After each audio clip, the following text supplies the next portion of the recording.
విష్ణు వచ్చి ప్రారంభం చేస్తే కార్యక్రమాన్ని ప్రారంభించుకున్నాం.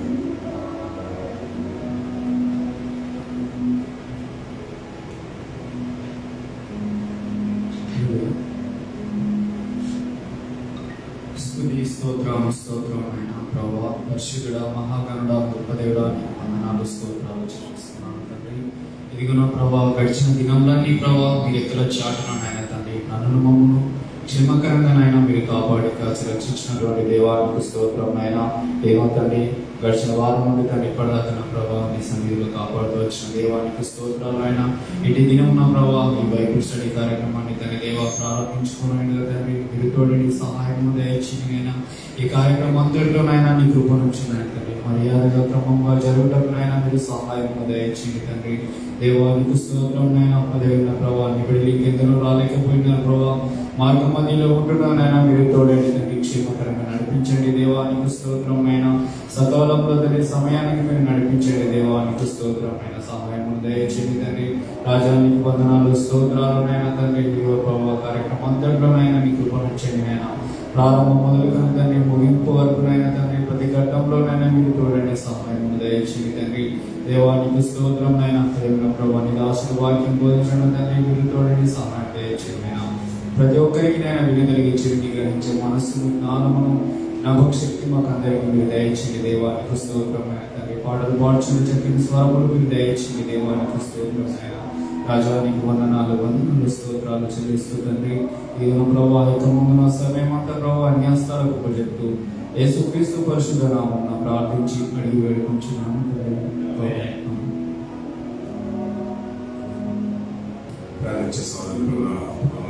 సోదరుని ముందుకు వచ్చినట్లయితే స్థితి పాల్పడుతుంది ఏదైనా ప్రార్థనలేదు వారికి ఆహ్వానిస్తున్నారు. అందరూ కలిసి స్థితి పాల్పడతారు.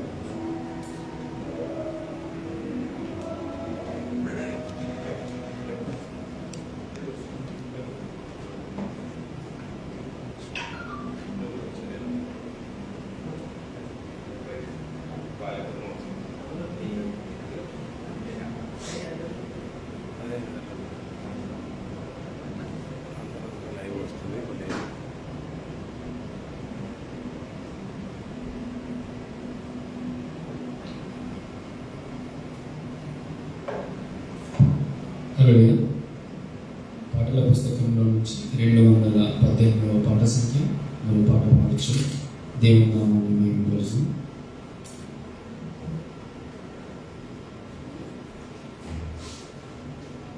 218 పాట సంఖ్య.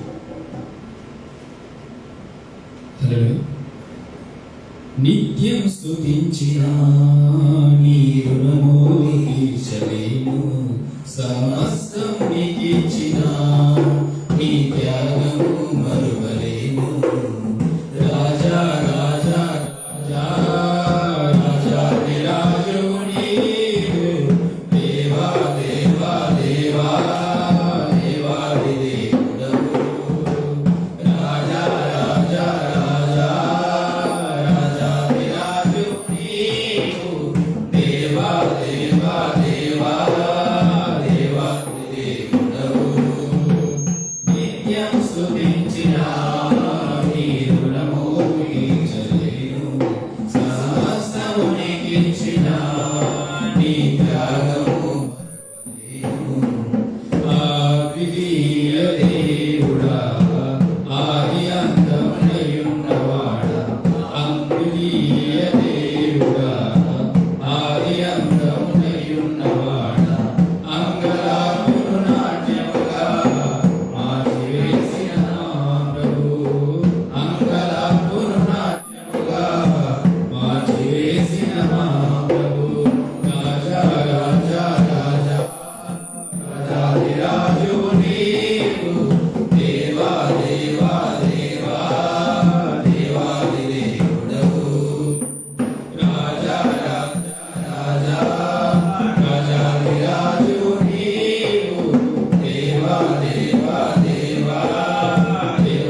భాష చదువు సాయం చేస్తారు. 10వ కీర్తన దావీదు రాసిన కీర్తన భాగము 10వ అధ్యాయం మొదటి నుంచి చివరి వరకు ఉత్తరపరితంగా మనం చదువుకుంటున్నాం.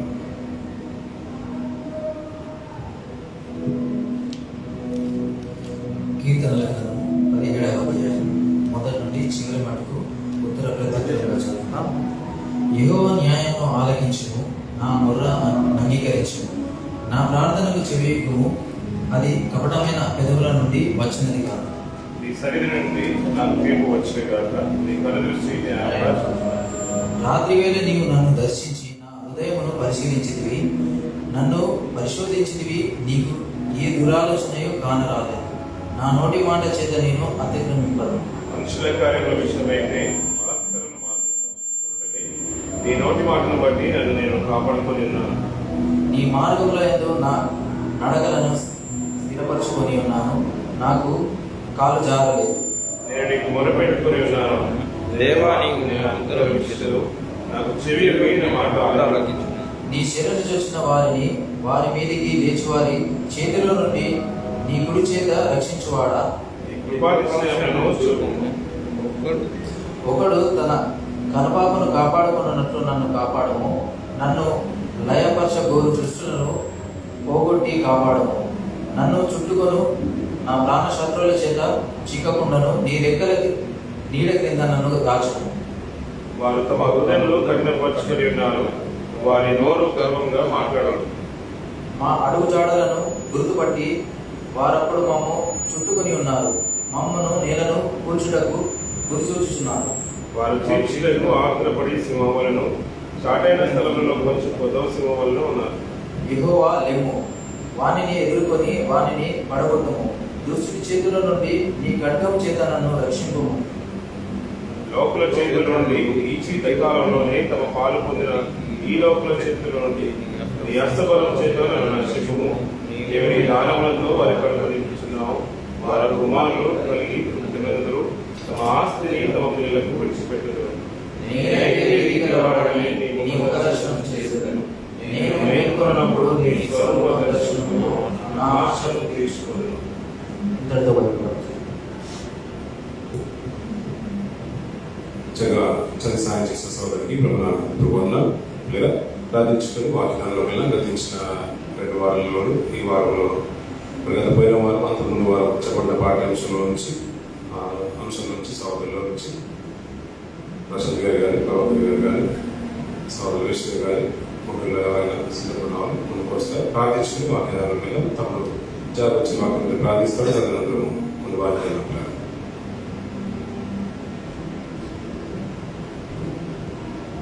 స్తోత్రం స్తోత్రం మహోన్నతుడా నీ పాదములకు స్తోత్రములు. జీవముల తండ్రి, రాజా ప్రభువు ప్రభువు మన తండ్రి సృష్టికర్త వందనాలు తండ్రి. జీవముల తండ్రి, ఈ రాత్రికాల సమయంలో తండ్రి కొడుకుని ఆరాధించి వాకిని దయచేసిన దేవా వందనాలు తండ్రి. రాజా ప్రభువు ప్రభువు తండ్రి, ఎన్ని ఆటంకాలు ఉన్న తండ్రి ప్రతి మార్గం సలహం చేసి ఎన్ని గొప్ప భాగ్యాన్ని మాకు దయచేసిన దేవా వందనాలు స్తోత్రం. రాజా జీవముల తండ్రి ఏసయ్య తండ్రి, ఎన్ని ఆటంకాలు ఉన్న తండ్రి ప్రతి ఆటంకం తొలగించి మరి దీన్ని బైబుల్ క్లాస్ ప్రారంభించిన దేవనామ స్తోత్రం.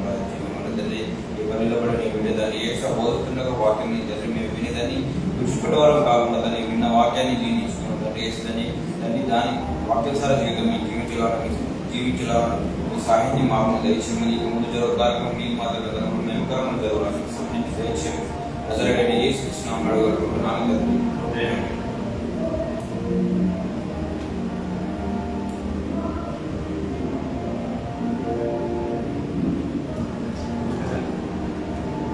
ప్రశాంత్ గారు వచ్చి ఈరోజు వాక్య సందేశం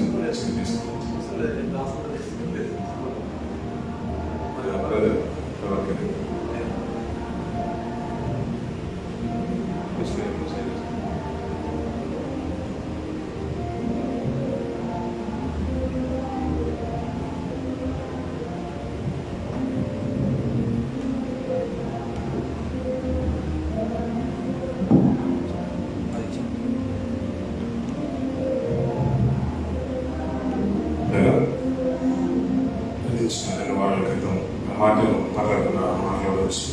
నేను కొనసాగి కొన్ని మాటలు మన పరిశీలన చూద్దాం. ముఖ్యమైన మూలవాక్యమైన గలతీయులకు రాసిన పత్రిక 6వ అధ్యాయం 10వ వచనం చదువుకుని మనం ముందుకు వెళ్దాం. గల్తీ రాష్ట్ర పత్రిక 6వ అధ్యాయం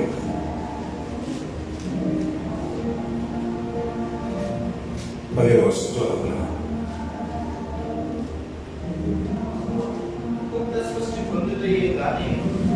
గల్తీ రాష్ట్ర పత్రిక 6వ అధ్యాయం 10వ వచనం.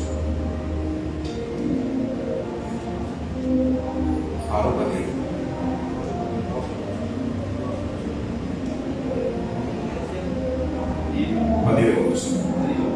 నేను యేసు యొక్క ముద్రలు నా శరీరమందు ధరించి ఉన్నాను, ఇక మీదట ఎవరినో నన్ను శ్రమ పెట్టవద్దు అనే మాటల నుంచి గతించిన మాటలు కొన్ని మాటలు మాట్లాడుతున్నాను. అక్కడ మాట్లాడుతున్న పౌలు గారు ఒక ఉద్దేశాన్ని, మరి యేసు యొక్క ముద్రలు తన శరీరాన్ని ధరించి ఉన్నాడు అని మాటలు తెలియజేశారు పిల్లలు. దీనికి కొన్ని విలువైన మాటలు మనం గతించిన మాటలు మనం జ్ఞాపకం చేసుకున్నాం. అసలు ముద్రలు అనే విధానము ఎలా సూచిస్తుంది, దేనిని సూచిస్తుంది అన్నప్పుడు గాయాలు, ఆయన పొందిన శ్రమాలను సూచిస్తుందేమో. అలాగైతే ఇక్కడ నుంచి ఎవరు శ్రమ పెట్టదు అంటున్నారంటే శ్రమకు సంబంధించిందేమో అన్నట్టుగా లోకంలో ఒక విధానం అయితే ముందుంది పిల్లలు. కానీ దీనికి సంబంధించిన మాటలే గతించిన కొన్ని మాటలు మనం ప్రకటనలో చూసుకున్నాం. తర్వాత ఆయన ఎప్పుడైతే బాప్తిస్మం తీసుకుని వచ్చిన తర్వాత ప్రభువుకు సమర్పించుకున్న తర్వాత ఇంకొక మంచి మాట మాట్లాడింది, ఇక నుంచి జీవించేవాడు నేను కాదు, క్రీస్తే నాయను జీవిస్తున్నాడు. ఇప్పుడు నేను బ్రతకాల మందు కూడా ఇప్పుడు శేష జీవితం అంతా కూడా నా కొరకు కాదు, నా స్వార్థం కొరకు కాదు, నా కుటుంబం కొరకు బ్రతకట్లేదు, ప్రభు కొరకు బ్రతుకుతున్నాను. కాబట్టి ఇప్పుడు ఒకరు హింసించిన అది ప్రభునే హింసించినట్టుగా అవుతుంది అనే ఒక వాక్య భాగాన్ని ముందుకు తీసుకున్నారు కదా. దానికి పాత నిబంధనలో ఒక మాట, ఇశ్రాయేలు సమాజం వారిని వారి యొక్క గుంపును అన్ని దేశాలు ముట్టినా వారిని హాని చేసిన దేవుడు మాట్లాడిన మాట ఏంటంటే, మిమ్మల్ని ముట్టునే నా కనుగుడ్డును ముట్టినట్టు అనే ఒక వాక్య భాగాన్ని మనం చూస్తున్నాం పిల్లలు. అంటే ఇశ్రాయేలు తాకితే దేవుని యొక్క కనుగుడ్డును తాకినట్టుగా, అంటే అంత సున్నితమైన భాగాన్ని తాకినట్టుగా అని చెప్పడం, అంటే ప్రజల్ని హింసిస్తే దేవుని హింసించినట్టుగా మనకు అర్థమవుతుంది. అలాగే పౌలు గారు ఏమంటుంటే, ఆయన ఒకప్పుడు సౌలుగా ఉన్నప్పుడు సంఘాన్ని హింసించేశాడు, అనేకలు ఈడ్చుకుని వెళ్ళిపోయాడు, హింసించాడు, చంపాడు. ఆ పరిస్థితులు మనం జ్ఞాపనిస్తున్నాం.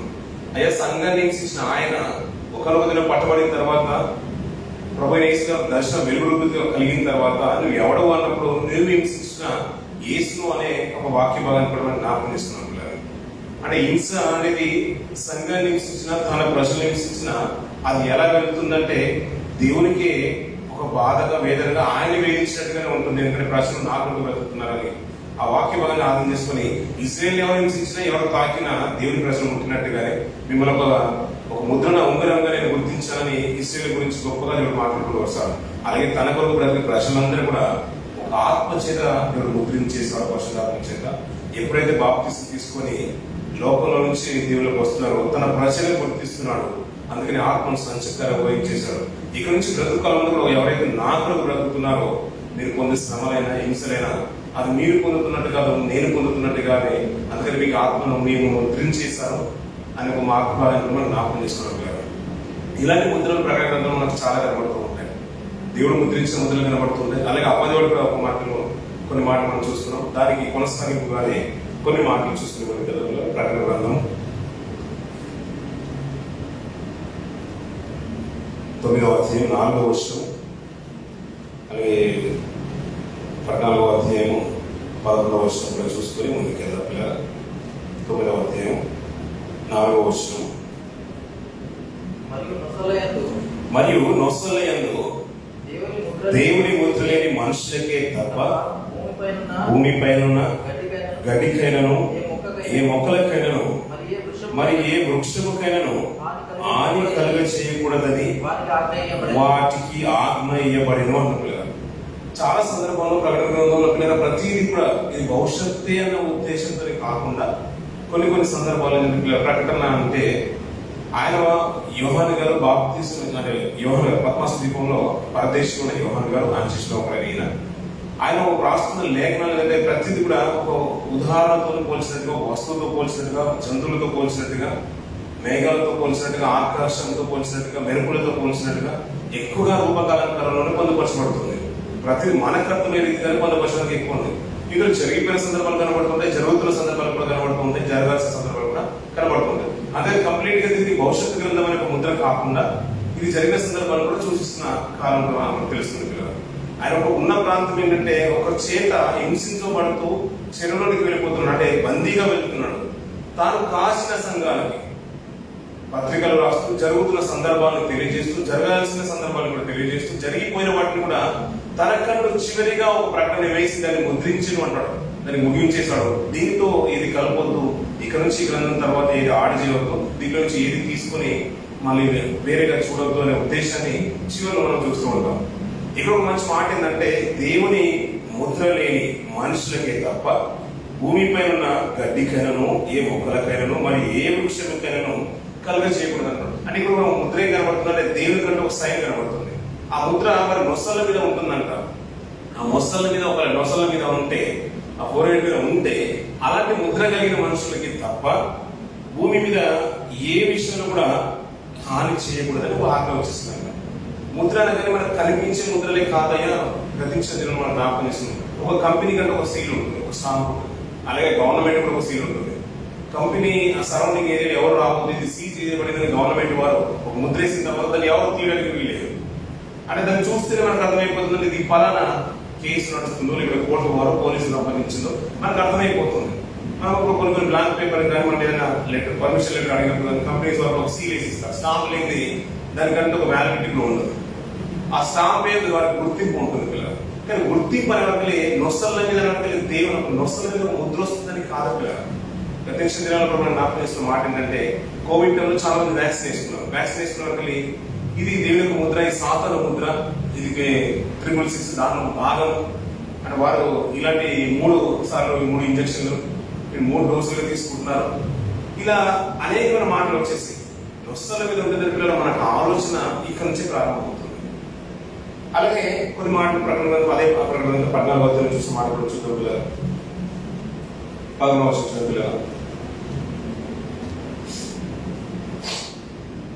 ప్రకటన 14వ వచ్చిన వారి పాద సంబంధమైన పొగ యుగ యుగములు లేచును. ఆ క్రూరములకు గాని దాని ప్రతిమకు గాని నమస్కారం చేయువారు దాని పేరు గల ముద్ర ఎవడైనా వేయించుకున్న ఎడల వాడు రాత్రింబగలు సరిపోతుంది పిల్లలు. ఇప్పుడు ఒక మంచి మాట ఏంటంటే పిల్లల, ఇందాక చదువు మాట దేవుని ముద్ర కనిపిస్తుంది. అంటే తండ్రి దేవుని యొక్క ముద్ర ఉంది, దేవునికి సంబంధించిన ముద్ర కనబడుతుంది, ఒక గుర్తింపు కనబడుతుంది. ఇక్కడ అంటే క్రూరములకు సంబంధించిన ముద్ర కనబడుతుంది. అంటే వారి ముద్ర అంట ఆ ప్రతిమకు గాని నమస్కారం చేయువారు దాని పేరు ముద్ర ఎవడైనాను వేయించుకునేడు వాడు రాత్రి మొదలు నెమ్మది లేని వారే ఉండదు. అంటే క్రూరము దానికి కూడా, ఆ అపవాదికి కూడా, ఆ ఘటసర్పానికి కూడా, సాతాను క్రియలకు కూడా ఒక ముద్ర ఉందంట. అది ఎవరైతే వేయించుకుంటారో వారికి నెమ్మది ఉండదు అని చెప్తున్నారు పిల్లలు.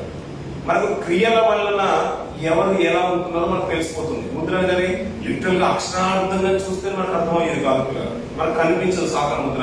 గతించిన దినంలో చాలా మందికి మనం సోషల్ మీడియాలో చూస్తూ ఉంటాం. అంటే సిల్వను వేరే రకంగా దాన్ని అంటే రొటేట్ చేసి అప్సైడ్ డౌన్ చేసి దాన్ని వేరే రకంగా సాతాను ఆరాధికులుగా ప్రపంచంలో ఈ రోజులో కనబడుతూ ఉన్నారు. అయ్యే సాతాను ముద్ర వచ్చేసింది లోకంలోకి అంటున్నారు. అంటే మనకు కనిపించేది కాదు పిల్లలు. ఆ ముద్ర అనేది కనిపించేది కాదు. అది నొసలని అంటే మన ఆలోచన పుట్టు విభాగంలోనే ఉంది, అది మన మైదంలోనే ఉంది.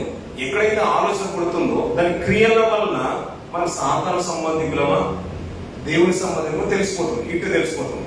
ముద్ర అనేది ఒక గుర్తింపు పిల్లలు. నిజంగా చెప్పాలంటే ఒక అధికారం, అది ఏ కోవకు చెందిందో మనకు తెలిసిపోతుంది. అంతేందుకు పిల్లలు, ఒక దొంగ ఉన్నాడు, దొంగతనం చేశాడు, జైలుకి వెళ్ళిపోయాడు, తిరిగి వచ్చేసాడు. సమాజం ఏమంటుందంటే వాళ్ళు ఎవరయ్యారంటే వాడు పచ్చి దొంగ అంటారు. అంతేందుకు ఎవరన్నా హత్య చేసి వెళ్ళిపోయింది, చెరలోకి వెళ్ళిపోయారు, జైలుకి వెళ్ళిపోయారు, తిరిగి కొంతకాలానికి వచ్చేసారు. మన పక్కన ఉన్న వారు కానీ, ప్రాంతీయ వారు కానీ, ఊరి వారు కానీ మనకు పరిచయం చేసే విధానం ఎలా ఉంటుందంటే అతను ఒక అంతకుడుగానే ఒక ముద్ర వారి మీద వెళ్ళిపోతుంది. ఎక్కడ ఉంటుంది ఆ ముద్ర అంటే పైన కనిపించేది కాదు కదా, అతని క్రియల వల్ల అతను పొందిన ప్రతిఫలను బట్టి సమాజం వేస్తున్న ముద్ర. ఇప్పుడు దేవుని సావాసం వచ్చి దేవుడు ఏర్పరచుకున్న రక్షణ పొందుకోగానే, బాప్తిసం తీసుకోగానే తన ప్రజల ఆత్మని సంచలనం ముద్ర వేసిన రెఫరెన్స్ మనం తెలిసింది. రాజ్యంగా సొత్తుగాను తన ప్రజలుగా దేవుడు ఒక ముద్ర వేశాడు. ఎవరిని? క్రైస్తవులు. ఇప్పుడు వేయబడిన వారు అందరూ కూడా క్రైస్తవులు అంటే కాదు. సావాసం కొనసాగుతున్నవారు, దేవుని కొరకు నిష్ట కలిగి బ్రతుకుతున్నవారు, యథార్థమైన జీవితాన్ని కలిగిన వారు, ఆయనకున్న లక్షణాలు ఏదైతే ఉన్నదో అది అందిపుచ్చుకొని అది సమాజానికి తెలియజేసేవారు, ప్రభుని తనలో చూపించేవారు నిజమైన ముద్ర కలిగిన వారు. లేదు బాప్తిజం తీసుకొని కూడా లోకంలో బ్రతికే వారు చాలా మంది ఉన్నారు. దేవునికి అయిష్టమైన చేసే వాళ్ళు కూడా చాలా మంది ఉన్నారు. వారందరూ కూడా దేవుని ముద్రగా ఉండడానికి కాదు కదా, వారి క్రియలు ఏ విధంగా వ్యక్తపరుస్తున్నారో వారిని బట్టి నొసలయందు వారి ఆలోచన పుట్టు వివాదంలోనే ఒక ముద్ర వేయబడుతుంది. అందుకనే మంచి ఆలోచన పిల్లలు అననీయ సప్ఫీరుల గురించి మన బాగా తెలుసు. వారు అమ్మిన దాంట్లోనే కొంత భాగాన్ని తీసుకుని వచ్చి దాచుకున్నట్టుగా మనం చూస్తాం. కొంత భాగానేమో అపోస్తల పాదాలను పెట్టింది. అప్పుడు పేతురు గారి మాట ఏంటంటే, మీరు సాతాను ఎందుకు మోసపుచ్చిండ్రు అంటున్నాడు. అంటే ఎక్కడ పుడుతుంది ఆలోచన అంటే దానికి వారికంటూ వారు దేవునిలో బ్రతికేవారంటే అంతవరకు దేవునిలో ఉన్నవారు. సమాజం ఏదైతే ఆ రోజుల్లో సంఘం ఏదైతే బ్రతుకుతుందో వారితో కూడా సంవత్సరం కొనసాగుతున్నవారు. వారు అమ్మి చరాస్తుల్ని స్థిరాస్తుల్ని అమ్మి వారి పాదం దగ్గర డబ్బు తీసుకొచ్చి పెట్టినప్పుడు వీరు కూడా అదే మనసుతోని అమ్మేశారు. కానీ అమ్మిన తర్వాత డబ్బు వచ్చిన తర్వాత వారి ఆలోచన పుట్టేసింది. ఇప్పుడు ఎవరి సంబంధం అయిపోయిన ఇప్పుడు సాధన ప్రేరేపించిన విధానం బట్టి వారి యొక్క ముద్ర నొసలయందు వేయబడుతుందన్న పిల్లలు. అందుకనే నొసలయందు అంటే ఎవరైతే ప్రతిమకు నమస్కరిస్తారో వారి క్రూరముఖం యొక్క ముద్ర కలిగిన వారైతే వారికి నెమ్మది లేదు అని మాట్లాడుతున్నాం. దేవుని ముద్ర కూడా ఉంటుందంట. ఇవి జరుగుతున్నాయా జరగబోతుందంటే ఇందాక మనం చదివిన మాటలు జరుగుతున్నట్టుగానే అనిపిస్తూ ఉంటాయి. జరిగిన సందర్భాన్ని కూడా చూపిస్తుంది. అంతకుముందు మనం చదివిన మాట జరిగిపోయిన సందర్భాన్ని కూడా మనం చూస్తుంది. అలాంటి తెగుళ్ళు కానీ విపత్కరమైన పరిస్థితులు కానీ ఆల్రెడీ ఐగుప్తులు కూడా మనం చూస్తూ ఉంటాం. ఇంకొక మంచి మాట అదే ప్రకటన గ్రంథంలో చూడండి పిల్లలు. 7వ అధ్యాయం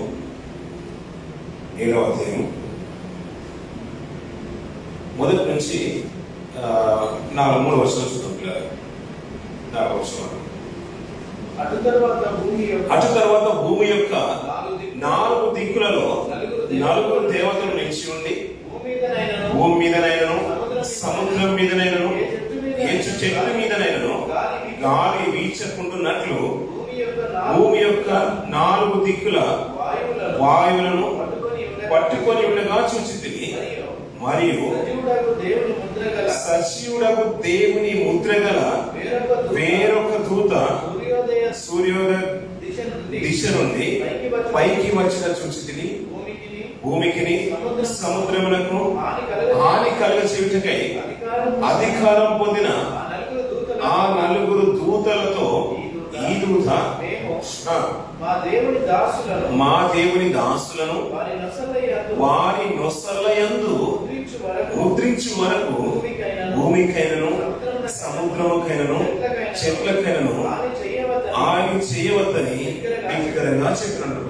నిజంగా కొద్దిగా డెప్త్లోకి వెళ్ళి ఆలోచిస్తుంటే కొన్ని లోతైన విషయాలు అర్థమవుతాయి. ఇక్కడ కొంతమంది కింది జనసంఖ్య కనబడుతుంది, ముద్రింపబడిన వారు కనబడుతూ ఉంటారు. అది ఒకప్పుడు ఇస్రాయేల్ ప్రజాసంఖ్యలో గోత్రంలో వారిని లెక్కించినప్పుడు ప్రతి గోత్రంలో కొంతమంది చేర్చబడ్డారు. ఆ లక్ష్య కింది చేయబడుతుంది. మన సర్వసాధారణ దీని గురించి చాలా మంది చాలా రకాలుగా మాట్లాడుకుంటారు. ఇది పరలోకం ఎత్తబడే గుంపులో ఈ సంఖ్యనే ఉంటుందంటారు. ఆయన 2వ రాకల్లో విందులో పాల్గొనే వారి గుంపు ఇలాగే ఉంటుందని మాట్లాడుతూ ఉంటారు. నానా కోణంలో మాట్లాడుతారు. కానీ అప్పుడు ప్రజాసంఖ్య ఎప్పుడైతే గుర్తించేశారో ఒక్కొక్క గోత్రంలో కొన్ని గోత్రాలు లెక్కింపబడే పిల్ల ఆ 12 గోత్రాల నుంచి లెక్కింపబడిన వారిలోనే ఆ లెక్కలోకి చేర్చబడిన వారికి ఇది సంఖ్య చూస్తూ ఉంటాం. ఇక్కడ పైన మాటలు చూస్తుంటే ఆ దూతలు అంటే 4 దిక్కుల నుంచి 4 దూతలు వచ్చేసాయంట. అది అధికారం కలిగిన వారంట. మరొక దూత వచ్చిందంట. ఆయన ఏమంటారు ఆ దూతను సజీవుడకు దేవుని ముద్ర గల వేరొక దూత అంటారు పిల్లలు. ఈ 5వ దూత ఆ 4 దూతలు ఈ 5గురికి ఏముందంటే ఒక అధికారం ఉంది. ఎవరి దూతలు అంటే దేవుని దూతలు అంటారు. వీరు దేవుని యొక్క ముద్రను తన దాసులకు, ఎవరి దాసులకు? దేవుని దాసులకు, దేవుని ప్రజలకు వారి నొసలయందు ముద్రించే వరకంట పిల్లలు. ఒక కాలం ఉంది.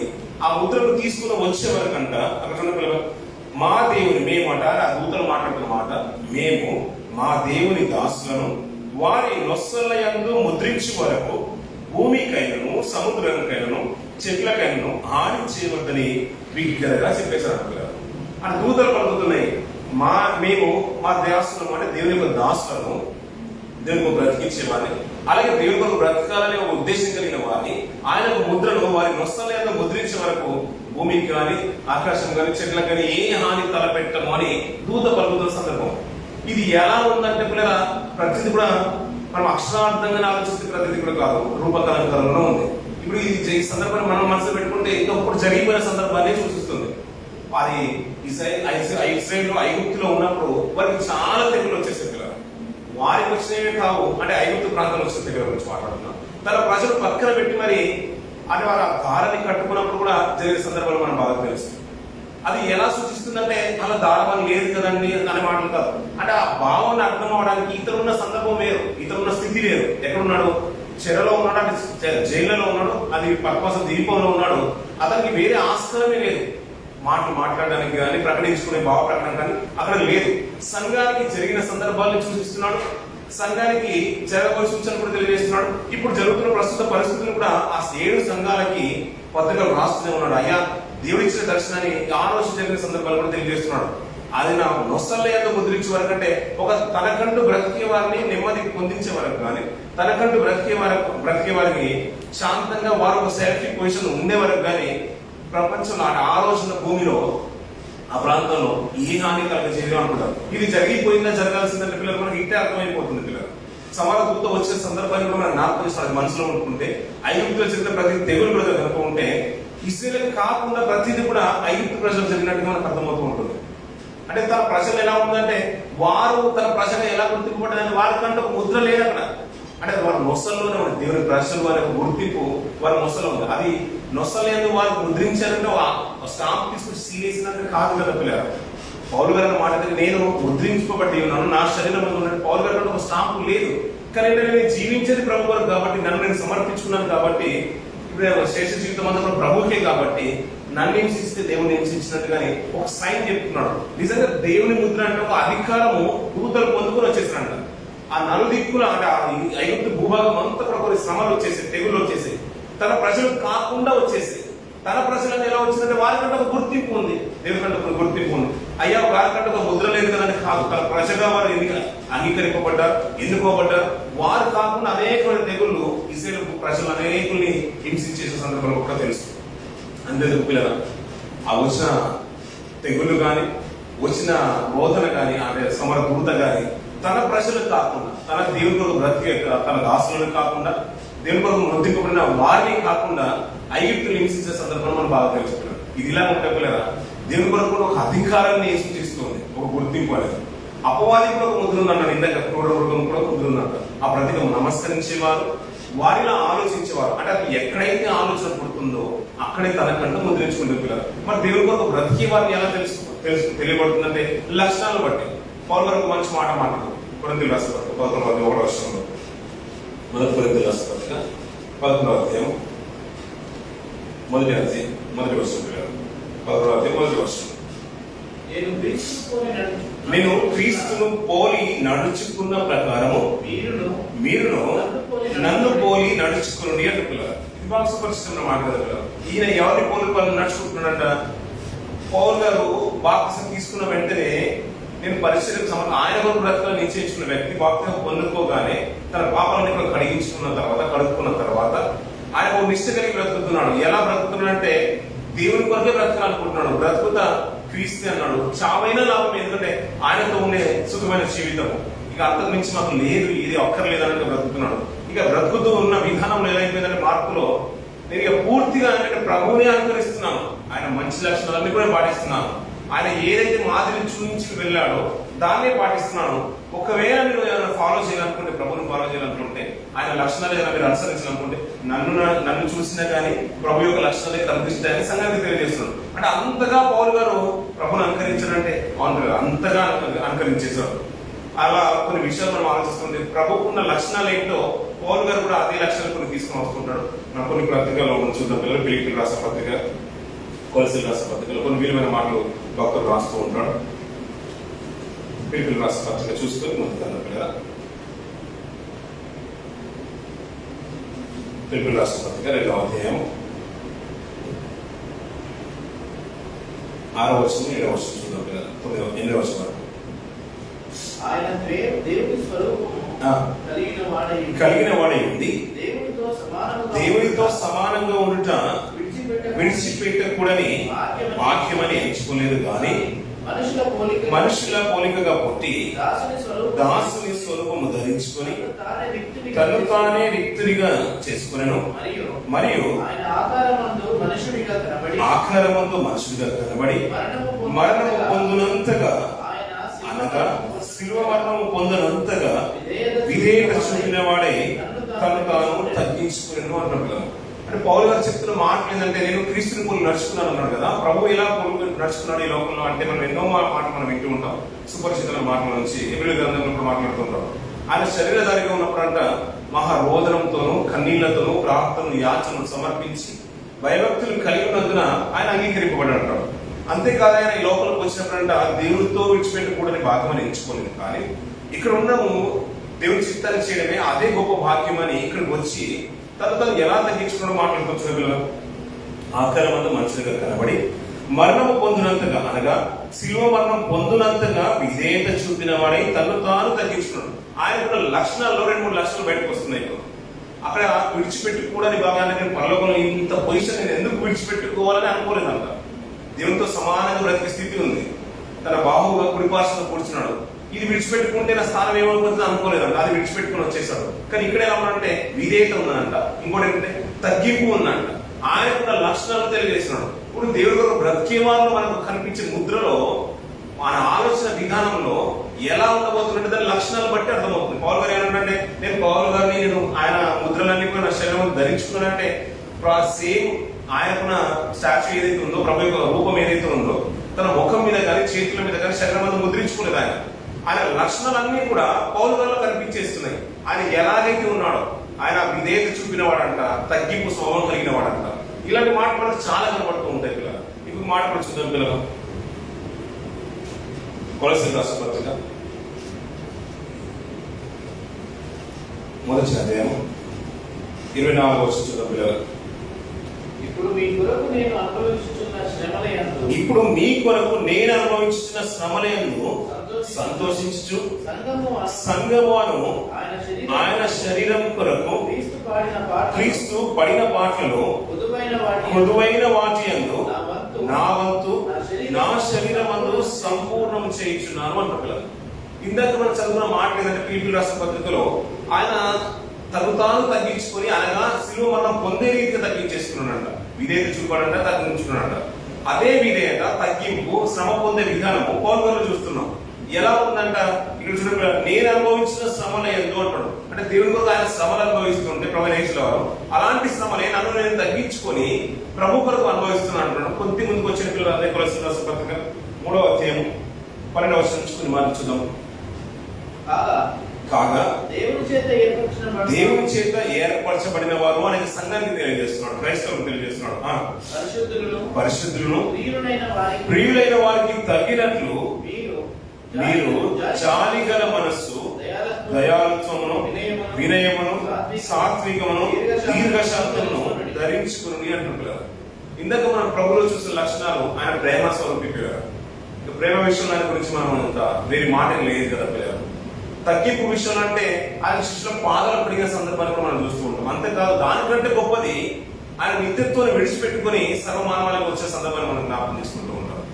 అలాంటి ఆలోచన విధానంలో విధేయత కలిగిన వాడు, శ్రమ నొందిన వాడు, ప్రేమ చూపిన వాడు, దయ కలిగిన వాడు, జాలి కలిగిన వాడు, ఒకరు నష్టంలో ఉంటే కష్టాల్లో ఉంటే వెంటనే వారిని ఆ గుడితనం కానీ, రోగము కానీ, కుష్ఠరోగిని కానీ, ఆ సంఖ్యలు కానీ, పాప సంఖ్యలు పెంచిన స్వభావం నాకెందుకు నేను అనుకునే సందర్భం.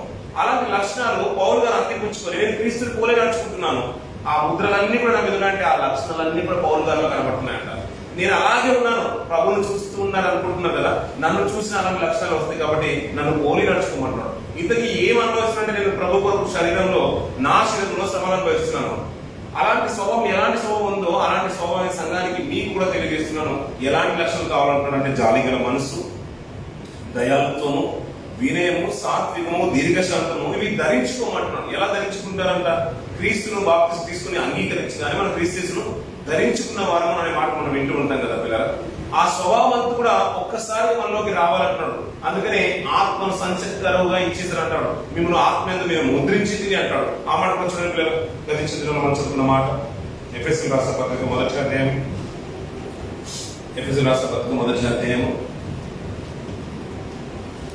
13-14 వచనం పిల్లలు. మీరును సత్యవాక్యమును అనగా మీ రక్షణ సువార్తను విని క్రీస్తునందు విశ్వాసం నుంచి వాగ్దానం చేయబడిన ఆత్మ చేత ముద్రింపబడ్డారంటే ఇప్పుడు ఒకసారి వాక్యాన్ని విని, సత్యవాక్యాన్ని విని, రక్షణ సువార్తను విని విశ్వాసం నుంచి వచ్చిన తర్వాత మీరు ఆత్మ చేత ముద్రింపబడుతున్నారు. దేవుని మహిమకు కీర్తి కలుగుటకై ఆయన సంపాదించుకున్న ప్రజలకు విమోచనం కలుగు నిమిత్తము ఈ ఆత్మ మన స్వాస్థ్యములకు సంచకరంగా ఉన్నట్టు పిల్లలు. ఆ విమోచన కలుగు వరకు, ఆయన సంపాదించుకున్న మనుషులకు విమోచన కలుగు వరకు దేవుడు పరిశుద్ధాత్మను మనం సంచకరంగా ఇచ్చేసాడు. ఆత్మ ఎందుకు ముద్రించేసాడంట. ఇప్పుడు ఆత్మ ఎందుకు బాప్తిసం తీసుకోగానే పరిశుద్ధమైన జీవితాన్ని కలిగించడానికి మనం నిశ్చయించుకున్న తర్వాత పరిశుద్ధ జీవితాన్ని, యథార్థమైన జీవితాన్ని మనం కొనసాగిస్తున్నప్పుడు ఆత్మను మనకు నీటికి పంపించి మన దేవుడు ఆత్మ చేత ముద్రిస్తున్నాడు. అందుకనే మీరు మీ ప్రజలు కాదు, మీరు నా ప్రజలు, మీరు సొత్తైన ప్రజలు, ఒక యాజక సమూహం అని ఒక ముద్రేశాడు. మనం చూడగానే క్రైస్తవ్యం అంటే దేన్ని బట్టి అంటున్నాడు? వస్త్రాలు వేసుకున్నంత మాత్రమే కాదు, సావాసం కొనసాగినంత మాత్రమే కాదు, లక్షణాలను బయటకు తీసుకొచ్చినప్పుడు వీరి లక్షణాలను బట్టి దేవుని ముద్ర కలిగిన వారు అని ప్రపంచం గుర్తిస్తుంది. వారి క్రియల్ని బట్టి సాతాను ముద్ర కలిగిన వారు మనం ఇప్పుడు సమాజంలో ఎలాగైతే అంటున్నామో, ఒక నరాకి చేసే వ్యక్తి జైలుకి వెళ్ళగానే ఇతను లేడయ్యా అంటే, ఎందుకంటే అతను అంతా కూడా మనం ఒక ముద్రేస్తున్నాం. నిద్రపోయేవాడిని ఏమంటాం మనం? నిద్రపోతూ అంటాం. తాగుబోతూ అంటాం, ఎక్కువగా తాగేవాడిని. తినేవాడిని తిండిపోతూ అంటాం. ఈ నిద్రలన్నీ, ఈ నిందలన్నీ కూడా మనమే ఇస్తున్నాం. దీన్ని ఏమంటాం? ఒక ముద్ర అంటున్నాం. వారిని ఒక నింద వేసి, ఒక ముద్ర వేసి గుర్తించేస్తున్నాం సమాజానికి. ఇప్పుడు దేవుడు కూడా ముద్ర కలిగిన వారు నొసల్ల ముద్ర ఏంటంటే, నొసల్ల ఏంటంటే ఆలోచనలు, లక్షణాలు దేవుడి కొరకు బ్రతికినట్లయితే తన ప్రజగా దేవుడు గుర్తిస్తున్నాడు. సమాజం కూడా అలాగే భావిస్తుంది. ఒకవేళ దేవుడి కొరకు ప్రజగా బాప్తిసం తీసుకుని రక్షణలో కొనసాగుతున్న మనం చెప్పుకున్నా, క్రియలు లక్షణాలు సరైన రీతిగా లేకుండా లోపల బ్రతికి వారు ఉన్నారు. వారు ఎలా ఉన్నారంటే క్రూర మృగాన్ని యొక్క ముద్ర కలిగిన వారుగా ఉన్నట్టుగా కనబడుతుంది. లక్షణాలు బట్టి ముద్ర అనేది, సైన్ అనేది ఏర్పడుతుంది పిల్లలు. అది అక్షరార్థంగా చూసుకునేది కాదు పిల్లలు. మనకు అర్థం చేసుకోవాల్సింది ఏంటంటే, పౌలు గారు ఏంటంటే ఆయన శరీరం మంది ఒక ముళ్ళు ఉంది అనే మాటతో మాట్లాడుతూ ఉంటాడు పిల్లలు. ఆ దానికి దీనికి ఏంటంటే అది పాపం అంటే, అది దోషం అంటే అని ఈ ముద్రలు అనగానే ఆయన కంటే ఒక శ్రమ ఉంది కాబట్టి ఆయన ముద్ర కాదు కదా పిల్లలు. ఆత్మచేత మనం ముద్రిస్తున్నాడంట. పౌలు గారు అంటే ముద్రలు అనుకున్నాం. పాత నిబంధన కాలం మొదలుకొని ఈ తరాలు మనం మారుతున్నా కానీ ఇంతవరకు దేవుని కొరకు బ్రతికేవారంట, దేవుని యొక్క ముద్ర కలిగిన వారంట. ఒక క్రూరములకు మొక్కేవారు, ప్రతిభకు నమస్కరించేవారు క్రూరముల యొక్క ముద్ర కలిగిన వారు అంటున్నారు. ఇక్కడ చూస్తూ ఉంటే ఆత్మ ముద్రించేసిన, ఆత్మ చేత ముద్రించినట్టు, పరిశుద్ధాత్మ చేత ముద్రించి మనం ఒక లోపలకు పంపిస్తున్నాడు దేవుడు. దేవుని కొరకు బ్రతకండి, నా లక్షణాలని, ఆ మాదిరికరమైన జీవితాన్ని ప్రపంచానికి చూపిస్తూ ఉంటే మీ క్రియల్ని బట్టి నా ప్రజగా మీరు గుర్తింపబడుతుంటారు. అంతేకాదు మీ స్థితిని బట్టి దయ, జాలి, కరుణ, కటాక్షము, సాత్వికము, ఈ ఆత్మ ఫలాలే కాదు, ఆయన వినయము, తగ్గింపనే మాట మనం ఇందాక పౌలు చూపిస్తున్నట్టుగా ఇవన్నీ కూడా చూపిస్తూ ఉంటే ఆయన కలిగిన మనసు మీరు కలిగి బ్రతకండి అనే మాట మనం చూస్తూ ఉంటారు కదా పిల్లల. వీటిని బట్టి దేవుని ప్రజలేనో తన ప్రజలు తెలిసిపోతుంది. మీ ప్రవర్తన బట్టి, సత్యవాక్యాన్ని బట్టి అనేకులకు రక్షణలోకి వస్తూ ఉంటారు. వారికి మీరు ఒక వెలుగుగా ఉండాలి, ఒక ప్రత్యేకమైన గుంపుగా ఉండాలి. లోకంలో ఉన్నవారు దేవుడు బ్రతకని వారు, క్రియలు చెడుగా ఉన్నవారు, ఐశ్వర్య క్రియలు చేసేవారు, అపవాదికి ముద్ర కలిగిన వారు, దేవుని కొరకు బ్రతికేవారు లక్షణాలు తన ఆలోచన పుట్టే విధానంలో మనకు తెలిసిపోతుంది కాబట్టి, తన క్రియలను బట్టి, లక్షణాలను బట్టి తెలిసిపోతుంది కాబట్టి వారు దేవుని ముద్ర కలిగిన వారు అని వాక్య భాగాన్ని బట్టి మనకి ఇంటే అర్థమైపోతుంది. పౌలు గారికి ఉన్న ముద్రని కాదు, సమాజం అందుకున్న పేరు అపోస్తులు కలిగిన వారు, ముద్ర కలిగిన వారు కాదు. వారి లక్షణాలు ఏంటంటే సాక్షాత్తు ముద్రించుకున్న వారు కాదు కదా పిల్లలు. క్రియల వల్ల ఒకప్పుడు మేము లోకంలో బ్రతుకుతున్న వారమయ్యా, మేము చేపలు పట్టిన చాలము ప్రభు పిలుపు మేరకు వచ్చేసాము. కానీ ఎప్పుడైతే ఆయన తిరిగి మృత్యుంజడిగా లేచాడో, ఆయన మమ్మల్ని దర్శించిన కాలం మొదలుకొని, ఆత్మ మమ్మల్ని ప్రేరేపించిన కాలం, పెంచుకొస్తున్న దినం మొదలుకొని ఇక శేష జీవితం అంతా కూడా ప్రభు కోరికని సమర్పించినప్పుడు బలంగా ఆ పరిచయం నిలబట్టేశారు. అయ్యా మేము వాక్యం చెప్పడం మాని వేరే పరిచయం తగ్గునా అనే మాట మనం వింటూ ఉంటాం పిల్లలు. అంత నమ్మకం బ్రతికిన వారి క్రియని బట్టి వీరు దేవుని ప్రజలుగా గుర్తింపబడ్డారు పిల్లలు. అందుకని క్రైస్తవం అనబడింది అంటాడు. ఎందుకు? వారి తీరును బట్టి, ప్రవర్తన బట్టి. అంతేకాదు పౌలు వీళ్ళందరూ కూడా వాక్యం బోధించిన సందర్భంలో కానీ, అపోస్తుల వాక్యాన్ని బోధించినప్పుడు కానీ వీరికి ఒక గుర్తింపు వచ్చేసింది. ఇంతటి పాండిత్యం మీకు ఎలా వచ్చేసింది అన్నప్పుడు లక్షణాలు బట్టి వారి గుర్తింపు తీసుకొస్తున్నారు. వారి క్రియల్ని బట్టి లక్షణాలు అంటే ఒక కోపను వేరేగా గుర్తిస్తున్నారు. మీరు మనతో ఉన్నవారు కారా అంటే ప్రభు గురించి మనం అనేక విషయాలు వింటూ ఉంటాం. అంటే సత్యవాక్యం కానీ, దయగల మాటలు కానీ, ఆయన స్వస్థపరిచే విధానం కానీ, ఆయన గ్రహించినప్పుడు దయ్యం లోబడడం కానీ, ఇవన్నీ చూస్తుంటే అయ్యో ఇతరు గలిలీయుడు కాదా, నజరేతు ఊరిలో పుట్టినవాడు కాదా, యోసేపు కుమారుడు కాదా, యాకోబు, మరియా, యోసేపుని వీరి బంధువులు కారా, వీరి కుటుంబీకులు కారా, ఇంతటి పాండిత్యం కానీ, ఇంతటి స్వస్థ వరం కానీ, అధికారం కానీ ఈయనకి ఎలా వచ్చినట్టు అంటే క్రియల్ని బట్టి వారికి ఉన్న లక్షణాలు ఏంటో ఇంటే తెలిసిపోతుంది.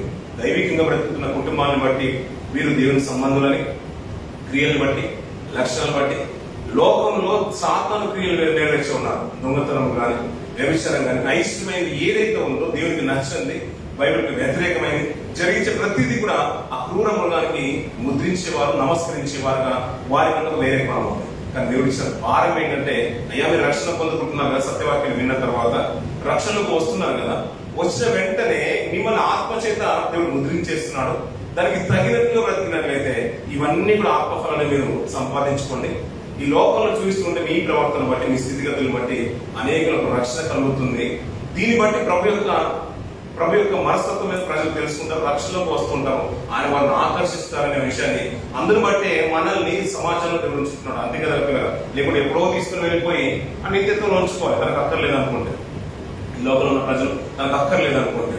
అది కావాలంటే ఇప్పుడు తానే సాక్షాత్గా రావాల్సిన సందర్భం లేదు కదా. ఆ భారాన్ని ఆనాడు ఆయన వెళ్ళిపోయిన తర్వాత సువార్త భారాన్ని అపోస్తలుల మీద పెట్టినట్టుగా కడపటి అపోస్తలుని పౌలు గారి మీద పెట్టిన తర్వాత ఆ తరాల మారుతున్న తన ప్రజల మీద, సంఘం మీద, సేవకుల మీద, సువార్థకుల మీద ఈ రోజున భారం అందరి మీద పెడుతున్నాడు. అయ్యా ఆయన యొక్క లక్షణాలన్నీ కూడా ప్రచురం చేయబడిన వంశం మాది అంటున్నాడు.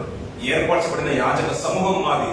ఎవరయ్యా అనేది క్రైస్తవం. ఎలా ఏర్పడుతుందంటే మీ పరిచర్యను బట్టి, మీ స్థితిని బట్టి, మీ లక్షణాలు బట్టి, ప్రార్థన జీవితాన్ని బట్టి, మన స్థితిగతులను బట్టి దేవుని ప్రశ్నలు అనే ఒక గుర్తింపు వస్తుంది. వీరిని బట్టే చాలా విషయాలు మాట్లాడుతున్నాం. వారి నొస్సల్లో ఎందుకు ముద్రించు వరకు అంటాడు. ఈ లోకంలో చాలా మంది ఇంకా దేవుని కొరకు బ్రతకని వారు ఉన్నారు. ఆ ముద్ర వారి మీదకి రావాలంటే దేవుని కొరకు బ్రతికిలా ఈ పరిచయం అక్కడి వరకు వెళ్ళాలి.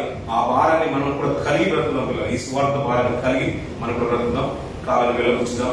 సత్యం కొరకు, సత్యవాక్యం కొరకు అనేకులకు అందించడానికి తన ప్రజగా దేవుడు ఏర్పాటు చేస్తున్నాడు. ఆయన ఆలోచన ఎప్పటికీ తప్పు కాదు, ఆయన క్రియలు ఎప్పటికీ తప్పు కాదు. ఆయన సంకల్పంలో ఉన్నాం కాబట్టి మనల్ని ఈ రీతిగా ఏర్పాటు చేసుకుని ముందుకు తీసుకొని వచ్చేసాం. సంఘంలో 60 మంది ఉన్నా, 70 మంది ఉన్నా, కొన్ని మాటలు ఏంటంటే నిన్నే ప్రేరేపింపడేలా చేస్తూ ఉంటాయి.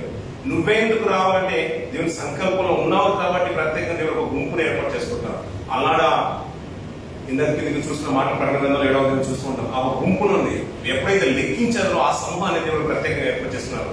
అలాగే సంఘం ఎంతమంది ఉన్నా, సమాజంలో చాలా మంది ఉన్నా, ఒక ప్రత్యేకమైన ఒక మాట నిన్నే తాకి నేను ముందుకు తీసుకుని వస్తుంది. దేవుని సంకల్పంలో నువ్వు ఉన్నవాడవని, నేను ఉన్నవాడని గుర్తిరిగి ఆయన చిత్తాన్ని, ఆయనకున్న లక్షణాలని పౌలు గారు ప్రకటించినట్టుగా, అవలంబించుకున్నట్టుగా మనం కూడా అవలంబించుకుని ప్రపంచానికి తెలియజేసే ప్రయత్నం చేద్దాం. మనకు మన పరిధిలో మనం నమ్మకం ఉండే అదే చాలా పిల్లలు. మన క్రియలు బట్టి దేవుడు మనం చేకూర్చబడాలి.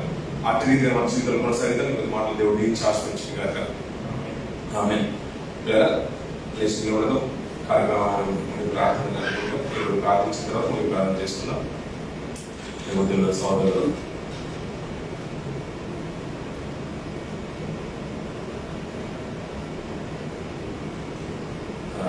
ముందుకు వచ్చి ఇద్దరు ప్రార్థించిన తర్వాత ముందు ప్రార్థన సోదరులు రాజకీయంగా చేస్తారు. దానికంటే ముందుగా చిన్న ప్రార్థన తామని చేస్తారు. అలాగే తర్వాత సోదరుడు వేరే ప్రభాకర్ చేస్తాడు. తదనంతరం ముగి ప్రార్థన సోదరులు రాజకీయంగా చేస్తారు. తదనంతరం పరిక్రమించుకుంటారు.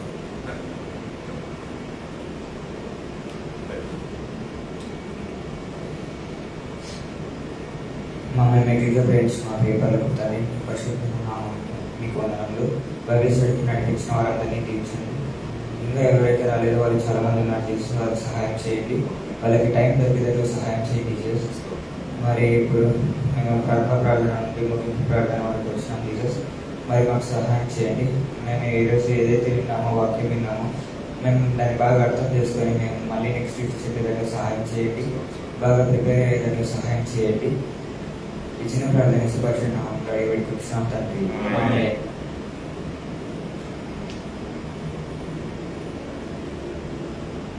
సకల ఆశీర్వాదాలకు కారణభూతుడైన మా ప్రియ పరలోకపు తండ్రి, ఘనమైన, శ్రేష్టమైన, ఉన్నతమైన నామాన్ని బట్టి అయ్యా గొప్ప దేవుడు, మహోన్నతుడు, సర్వోన్నతుడు, దయగల మా దేవ నీకు వందనాలు, స్తోత్రాలయ్యా.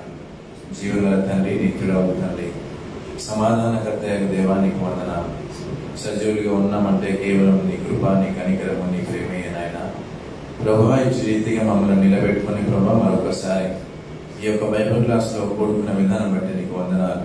కొన్ని మాసాలుగా ఆగిపోయినప్పటికీ ప్రభా తిరిగి ప్రారంభించి ఇటు రీతిగా నడిపిస్తున్న విధానం బట్టి నీకు స్తోత్రాలు అయ్యా. నీ వాక్యంలో ధ్యానించడానికి యవన కాలం మంది వాటి మొయిటున్నరడికి మేలను సెలవించిన రీతిగా కొన్ని సంవత్సరాల కాలాల పాటు మీరు నేర్పిస్తున్న విధానం బట్టి నీకు స్తోత్రాలు అయ్యా. నీ వాక్యంలో ప్రభావ నేర్చుకోవడానికి వినగల మనసులను, ప్రభావ గ్రహించగల మనసును, వినగల చెవులను మీరు మాకు అనుగ్రహిస్తున్న విధానం బట్టి నీకు స్తోత్రాలు అయ్యా. లోతైన వాక్యం ద్వారా ప్రభావ మా జీవితాలు కట్టుకోవడానికి మమ్మల్ని మేము సిద్ధం చేసుకోవడానికి ప్రభా, నీలో ఆత్మీయంగా బలపడడానికి ప్రభా, ఇచ్చే రీతిగా సావాసంగాను ప్రభా మీరు ఏర్పాటు చేస్తున్న విధానం బట్టి నీకు స్తోత్రాలు.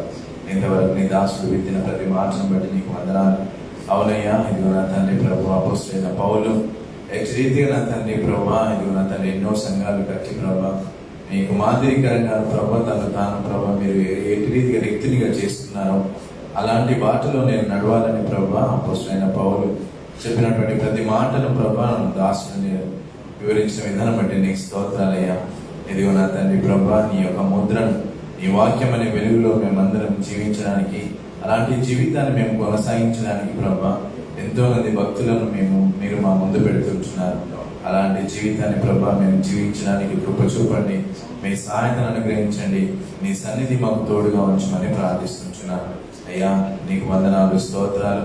ఇదిగో నాయన ఇంతవరకు చేసిన ప్రతి సహాయానికి నీకు స్తోత్రాలు. నీ దాసుడు ప్రభా ఇంకా కొత్త అంశాలతో ప్రభా బయలుపరుస్తున్న ప్రభా కావలసిన జ్ఞానాన్ని దయచేయండి. లోతైన మర్మాల చేత ప్రభా మేమందరము బలపడి వాక్యంలో లోతుగా వెళ్ళడానికి ప్రభా ఇంకా నీ దాసుని బహుబలంగా వాడుకోమని ప్రార్థిస్తుంటున్నాను. తను చేసిన పరిచయను బట్టి జ్ఞాపకం చేసుకోండి, తన కుటుంబాన్ని బట్టి జ్ఞాపకం చేసుకోమని ప్రార్థిస్తుంటున్నాను. వచ్చిన ప్రతి ఒక్క సహోదరుని ప్రభా వారి హృదయాలను మీరు ఎరిగిన దేవుడు ప్రభా, వారి ఆలోచనలు ఎరిగిన దేవుడు, వారి అవసరతలను ఎరిగిన దేవుడు నా తండ్రి. వారి కుటుంబాలను వాళ్ళను ప్రభా పేరు పేరును బట్టి జ్ఞాపకం చేసుకోమని ప్రార్థిస్తుంటున్నాను. అయ్యా దేశంలో ప్రభా రీతిగా నీ యొక్క సావాసంలో కలిసి భాగ్యాన్ని మీరు మాకు అనుగ్రహించిన విధానం బట్టి నీకు స్తోత్రాలయ్యా. ఇది ఒక గొప్ప దేవ మహోన్నతుడ, ప్రతి అవసరము నీ నామంలో తీర్చమని ప్రార్థిస్తుంటున్నాను. ఇది నా తండ్రి ఈ యొక్క బైబిల్ స్టడీలో అనేక మంది నడిపించండి, అనేక మందికి ప్రభా ఇది నా తండ్రి నీ యొక్క వాక్యం వెదజల్లడానికి కృప చూపని ప్రార్థిస్తుంటున్నాను. దయగల మా దేవా నీకు వందనాలు, స్తోత్రాలయ్యా. ఇది నా తండ్రి మా సహోదరులు ప్రభా ఇండియా ప్రాంతాల్లో ఉంటున్నారు, వారిని బట్టి మరొకసారి పాదాల చెంతకు వస్తుంటున్నాను, జ్ఞాపకం చేసుకోమని ప్రార్థిస్తుంటున్నాను. ప్రాముఖ్యంగా నా తండ్రి సహోదరుడు నీరడి ప్రభాకర్ గారి పట్ల ప్రభా అనారోగ్యంగా బాధపడుతూ ప్రభా ఇక హాస్పిటల్లో ట్రీట్మెంట్ తీసుకుంటూ ప్రభా ఉంటున్న కుమారుని బట్టి జ్ఞాపకం చేసుకోండి, మంచి ఆరోగ్యాన్ని దయచేయండి, బలమును శక్తిని దయచేయమని ప్రార్థిస్తున్నాను. ప్రభా నీ చిత్తమైంది ప్రభా ఈ యొక్క సన్నిధిలో మరొక మారు ప్రభా మరొక తరంలాగా ప్రభా ఉండడానికి కృప చూపండి. ఇదిగో నా తండ్రి మంచి ఆరోగ్యం చేత బలపరచమని ఆయన తండ్రి వందనాలు. ఇంతవరకు మీరు చేసిన ప్రతి సహాయానికి నీ స్తోత్రాలయ్యా. క్షేమకరంగా నడిపించండి. ఇదిగో నా తండ్రి ఇంకా పాలి భాగస్వామి ఉండడానికి కృప చూపమని ప్రార్థిస్తుంటున్నాను. ఏదేమైనప్పటికీ ప్రభా నీ చిత్త ప్రకారం జరిగించమని ప్రార్థిస్తుంటున్నాను. దయగల మా దేవా నీకు వందనాలు, స్తోత్రాలు. ఇంతవరకు చేసిన ప్రతి సహాయానికి నీకు స్తోత్రాలు. ఇదిగో నా తండ్రి తదనంతరం ముగించుకొని వెళుతుండగా మార్గంలో మీరు ఉండండి, చేరవలసిన గమ్యానికి ప్రభా క్షేమకరంగా వెళ్ళడానికి కృప చూపండి. వచ్చిన సహోదరుని పేరు పేరును బట్టి జ్ఞాపకం చేసుకుంటూ నీకే ఘనత మహిమ ప్రభావం చెల్లిస్తూ ఈ చిన్ని ప్రార్థన నజరేసు వారి పరిశుద్ధ నామంలో అడిగి వేడుకుంటున్నాను తండ్రి. ఆమేన్.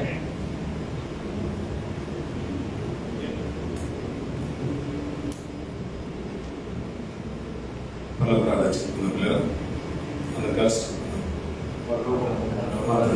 నీ నామ పరిశుద్ధపరచబడును గాక, నీ రాజ్యం వచ్చును గాక, నీ చిత్తం పరలోకమందు ముందు నెరవేర్చినట్లు భూమి మీద నెరవేర్చును గాక. మా ఆహారము దయచేయండి, మా రాష్ట్రాన్ని క్షమించినట్లుగా మా రుణములను క్షమించండి, మా శోధనలను తప్పించండి. రాజ్యము శక్తి మహిమ నెరవేరును తండ్రి. ఆమేన్. పరమ తండ్రి ప్రేమ మన ప్రభును లోకరక్షణ కృపయు పరిశుద్ధాత్మ అన్యోన్య సావాసము మనకు మన కుటుంబాలను చేర్చుకుని సంఘ పిల్లలకి శీల సావాసానికి ఇది మొదలుకొని సదాకాలం వరకు తోడు నడిపించిన గాక. ఆమేన్. సత్యమేంచి ప్రవేశించే ప్రవేశన సంపూర్ణ శంకరంగా